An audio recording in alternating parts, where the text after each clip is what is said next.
Good morning, fellow nonprofiteers, and welcome to episode 3 of What's Good Wednesday.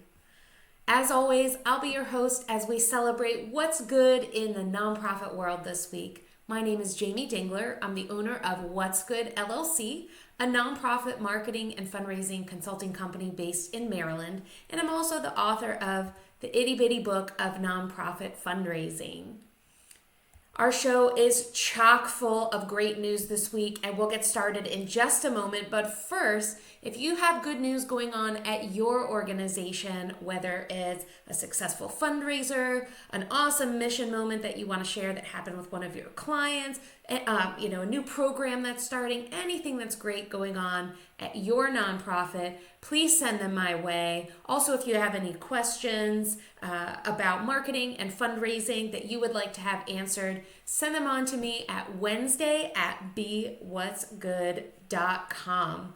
All right, we do have so much great news from around the country this week. I can't wait to share it with you, so let's get started. Our first organization of the week is the Food Bank of the Rio Grande Valley. They are passionately committed to improving lives through food assistance, nutrition, education, and access to community services. They are currently responding to the families in their area that are hardest hit by the recent record-breaking flooding, and they're providing food, so it's one less thing that the residents have to think of and worry about is where they're going to find their next meal. So thank you so much to the Food Bank of the Rio Grande Valley for your incredible service to your community during extremely trying times. What a wonderful organization. Well done. Next, we are back in my neck of the woods. The Talbot County Free Library connects their community to ideas and information to enrich and renew lives. This year marks their 100th anniversary, which is such an amazing milestone for that organization. It really is truly incredible. The library brings people together. It makes learning and knowledge free for all and just exposes our community to the world and so many wonderful things and ideas, and it's just so great. They were recently recognized at the Talbot County Chamber of Commerce annual meeting and awards night. Congratulations, TCFL, and here's to 100 more years. Our next organization is called Food for Neighbors. They help feed students who struggle with hunger after school, on weekends, and during school holidays. They provide local middle and high schools with individual meals and snacks to distribute during those times, when students may otherwise go hungry. And they connect with their social workers and help the schools set up weekend snack programs to distribute food. The Kiwanis Club of Tyson's Corner recently had a polar dip to raise money, and they donated all of the proceeds from that event to Food for Neighbors. Can't think of a better cause to donate the proceeds from that event to. So congratulations to Food for Neighbors, and really great job, Kiwanis. Keep it up and keep doing great work in your community. Our next organization is called the Domestic Violence Services of Snohomish County. I hope I pronounced that correctly. DVS is dedicated to ending domestic abuse by providing a wide range of services for victims, including their children, and by facilitating social change. They recently held their 33rd annual Chocolate and Wine Lovers Gala, which that sounds amazing to me. I would go to that if I was in their area. Over 400 guests attended, and they raised thousands of dollars in support of their mission. This information was shared by Jay Fisk, who is the lead auctioneer at Arriva Exceed Further, and he shared that, and he was the auctioneer for the event. He shared that with his help and with the Arriva auction software, their auction continues every year to raise more year over year. And just as a side note, I happen to be an Arriva partner. I think their product Exceed Further is really incredible. And if you are in the market for a donor management platform, I highly recommend checking it out. I promise they're not paying me to say that. I just think it's a really great product. So it's called Exceed Further by Arriva. And I think, go check it out if you're in the market. It's definitely worth looking into. Let's move on to our next organization, which we're bringing it back to my town here, CASA, court-appointed special advocates of the Midshore. It's a consistent presence and a voice for children who are placed under court protection due to abuse or neglect. They are currently celebrating their 35th anniversary and are getting ready to host their Voices of Hope Gala in May. This party is not all glitz and glamour. During the evening, heartwarming stories will commemorate the transformative impact of CASA on the Midshore. It is 3.5 decades of incredible work. I've actually met a couple of CASA kids because I know some of the mentors over the years, and they really are just incredible. It's an incredible program. You can really see the difference that these advocates make in these children's lives. Congratulations on 35 years, CASA. So we're bringing it back to one of our organizations that we highlighted last week, the Midshore Council on Family Violence. They create healthy opportunities to break the cycle of domestic violence through intervention and prevention by providing shelter, counseling services, and advocacy for victims and abusers. Last week we highlighted an award that they received, and this week I've got 2 more. It's really incredible. They're celebrating 2 employees that recently were honored with awards. The first one is Audra Johnson, who received the Henry Gleim Award last week at the Maryland Statewide Victim Services Conference.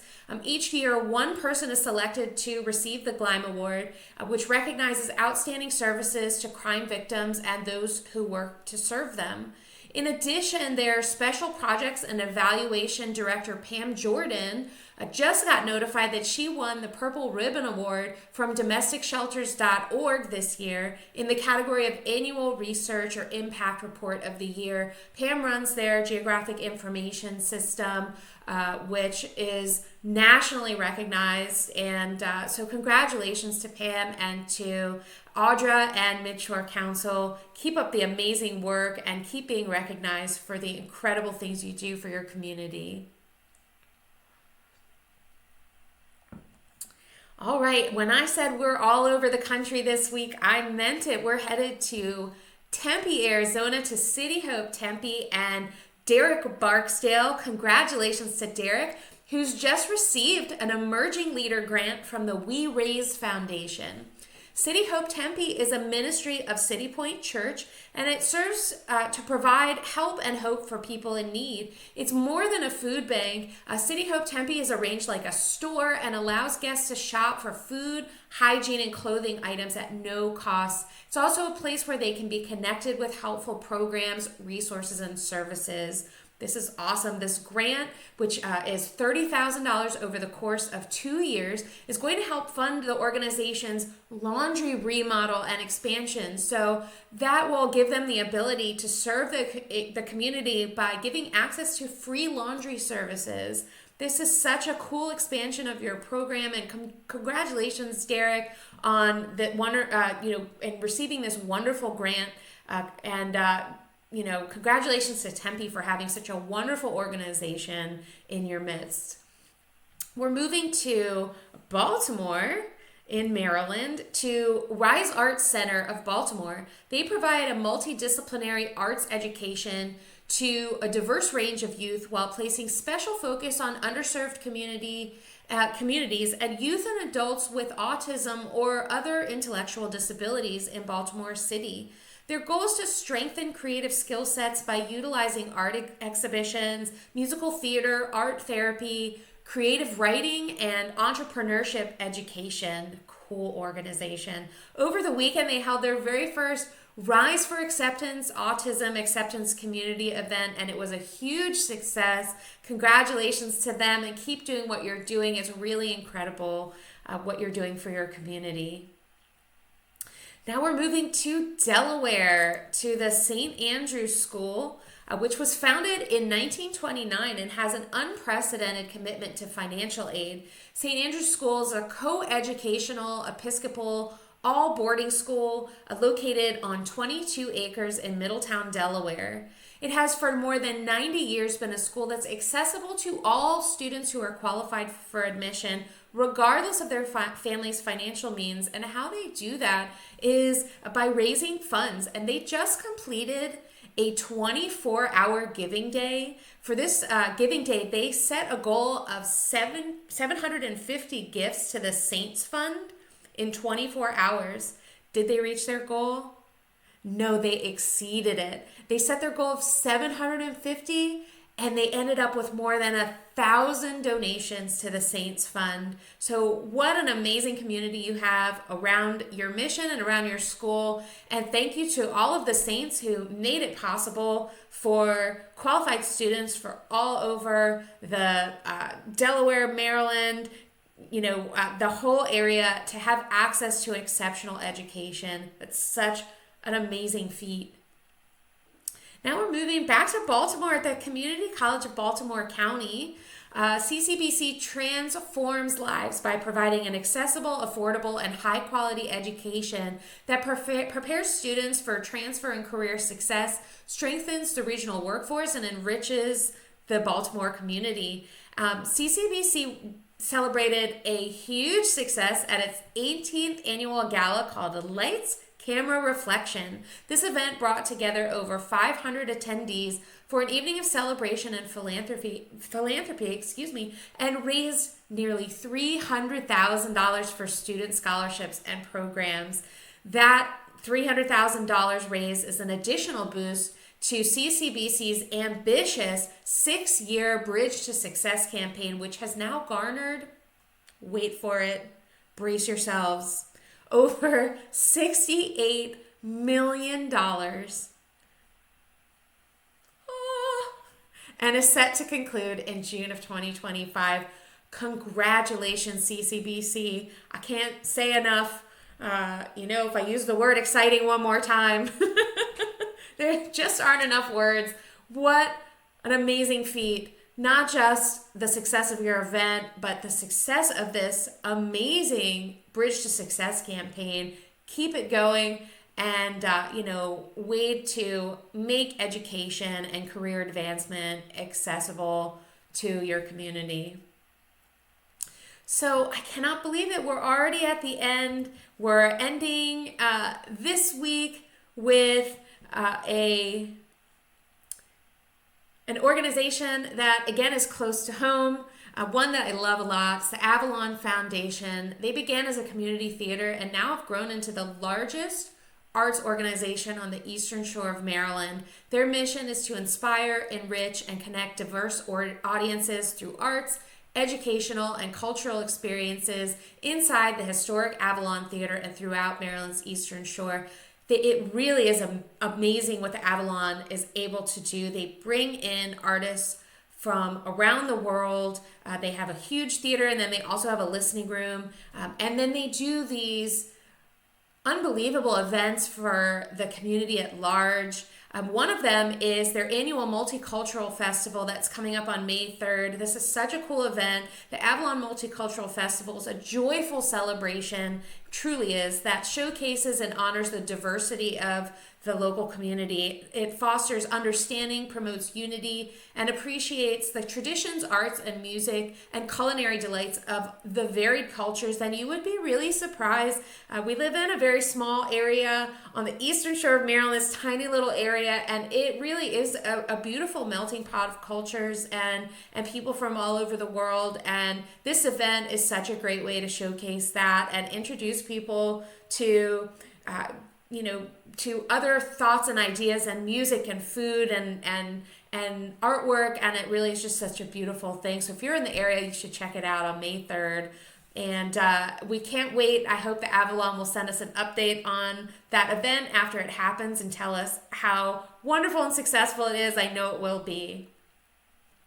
So Congratulations to all of our amazing organizations this week. Again, if you have something that you are celebrating at your organization, don't wait. Get online, send it to Wednesday@BeWhat'sGood.com. We want to celebrate what's good at your organization, so make sure you send those. If I get something by Tuesday, it'll show up on the show on Wednesday. So bring them on. We want all the good news from around the country, from around the world. Bring it on. We want to hear it. So another part of the show that really means a lot to me is being able to answer questions that you have about marketing and fundraising for your nonprofit. So the question of the week, it actually comes from, I had a great conversation with Sabrina Walker Hernandez on her show Sipping Tea with Sabrina. You should check Sabrina out, supportingworldhope.com, and check out her live stream, Sipping Tea with Sabrina. We had such a great chat. We both are in love with talking about engaging boards in fundraising. That's what my book is about. That's what I love to talk to organizations about. And so we had this phenomenal conversation. And during the show, she asked me a really great question that I wanted to talk to you all about today. So she said many nonprofit leaders struggle with disengaged boards when it comes to fundraising. And I'm sure many of us know this to be true. Why do you think board members often hesitate to get involved in fundraising activities? I think it's such a phenomenal question. I have lots of thoughts about it, but there are two main things that stick out to me. One is when we're recruiting our board members, we're often afraid that if we mention fundraising, they will say they don't want to be on our board. And so fundraising doesn't get brought up. And I think this is a disservice to your prospective board members, and it's a disservice to your organization. Fundraising is one of two jobs that nonprofit boards have: governance and fundraising. It's very important to make it clear to prospective board members that they're going to be expected to participate in fundraising, but it's all in how you frame that, right? If you frame it and they think, well, I'm just going to be expected to go and beg everyone I know for money. I know very few people who are going to jump at the chance to do that. But if you frame it as your job is to help us build relationships and get people emotionally invested in our mission so that when we do ask them for money, they're primed and ready to go, and they want to now they're emotionally invested, they want to be financially invested in what we're doing. That's a very different ask. It's a very different framing, and it's how fundraising should be. It shouldn't be this, I call it the handout versus the handshake, right? You don't want to go with your hand out asking people for money. You might get some, but there's no real investment from your donor. So you might get something, but it's not going to be significant. It's not going to be meaningful to them. It's not going to stick with them. You're very unlikely to get them to give multiple times, in an ongoing fashion. When you go for the handshake, come be part of what we're doing. Let me introduce you to our mission. Come and join our team, join our family, join the community that's built up around this vital community mission. Then they start to feel like they're really a part of something, and they want to be financially invested. They're going to give more. They're going to give for a longer period of time when you approach fundraising from that perspective, from relational fundraising. People generally say, "Oh, wait, I can totally do that." But when you just say, I think they're not going to join the board if I say, you have to fundraise. Okay, well, if they're not going to join the board, if you say they have to participate in fundraising, don't you want to know that ahead of time instead of having them come on the board and then you spring it on them that they have to participate in fundraising and they say, nobody ever talked to me about that. I was never notified that that's something that I have to do. And that just sets you off on the wrong foot. They're immediately going to be off-put and resistant to anything that comes after that. Make sure it's something that you talk about ahead of time. And then, again, it's all about that framing. Give people examples of what relational fundraising looks like, because it looks like something different to every single person on your board. I always love to give the events example, okay? Because events, it's a way that everybody on your board can tap into their individual comfort levels, availability, social comfort to work as pieces of a whole and create something that's successful. So maybe you have someone on your board that has tons of time and energy and they can be your event chair. Then maybe you have some other people that maybe don't have as much time or energy, but they really want to be involved in the event and they can be on the events committee. Then you might have somebody that really is truly a worker bee. They just want to be set on a task and they're happy to go and get it done. That person can be your runner, running around collecting supplies. They can help run things during the event, help run your volunteers. They just need a task and they're off to the races, right?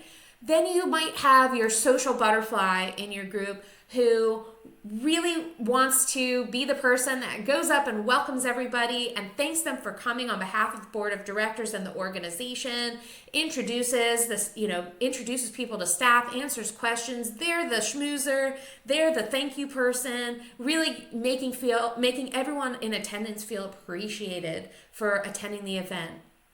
Maybe you have somebody that's not really socially comfortable, they don't have a ton of time, but they can give a significant amount and they're happy to talk to their friends and family. And so maybe that person buys 2 or 3 tables at your event and they fill it with their friends and family so that they can be there, experience the event, listen to the mission moments that happen throughout the event and become engaged, introduced to the schmoozer, and that person can really get them excited about the mission and the organization. So you've got, your table buyer. Then maybe you have somebody who can't attend or they're really low energy and not very comfortable in social situations, but they're happy to sit and write 1 million handwritten thank you notes, which is one of the most impactful things you can do. You always want to follow up after your event. The event is not the thing. The event can raise a ton of money, right? But ultimately your event is to help you bring more people under your tent. And if you are not keeping your donors, your event attendees engaged after the event, you're missing out on a huge opportunity. So have your board members sit and write handwritten thank you notes. It means so much to receive something handwritten and personalized in the mail. It really does. I've done this after events and people are honestly shocked that it's like all I did was buy a ticket and someone took the time to write a handwritten note. It's very meaningful. So you can see with the example of events, we're not even talking about your whole development plan. We're just talking about one event, how everybody on your board can work in tandem, work as pieces of a whole, work at their comfort level, and do something to contribute to fundraising that helps create something successful and helps raise the money to keep your mission going. I hope that information was helpful to you. If you have a question that you would love answered, please again submit it to Wednesday@bewhatsgood.com. I would love to answer your questions. And also, again, remember, if you have something good going on at your organization that you want us to celebrate, Wednesday@bewhatsgood.com. Send everything my way. I can't wait. So where can you find me? Shockingly, at bewhatsgood.com. Come check me out. I do have some webinars on there, some podcasts, things like that are free to access that might help you with, particularly, obviously my focus is on board engagement. We also have, I think there are a couple of webinars on what happens after your board says yes. So building that culture of fundraising within your organization, just taking those very first steps. So you can go and check that out as well. You can also find me on Facebook and YouTube at Be What's Good. If you're over there, I hope you'll take a moment and subscribe to my Facebook page or my YouTube page. It helps other people see this content. And if you find it useful, hopefully other folks in the nonprofit world will also be excited about it and find it useful. You can also find us on LinkedIn at What's Good LLC. So come check us out there as well and hopefully follow us. And one more time, if you're interested, my itty bitty book of nonprofit fundraising is available on Amazon. I hope you'll go check it out. I made it so that it was just a short little read. It's literally itty bitty, 42 pages or something like that. It's about a half-hour read. It's just the basics of what your board needs to know about their role as fundraisers. And then the whole last third of the book is just actionable ideas of how they can participate in fundraising. I made it small. I made it inexpensive, and so that you can give it as a gift to your board and to be that little expert in their pocket that maybe they'll listen to if they're not listening to you. So I hope you'll go check it out as well. And thank you all so much for watching the show. I hope you'll come back for week 4. Thanks. I'll see you again next week for another What's Good Wednesday.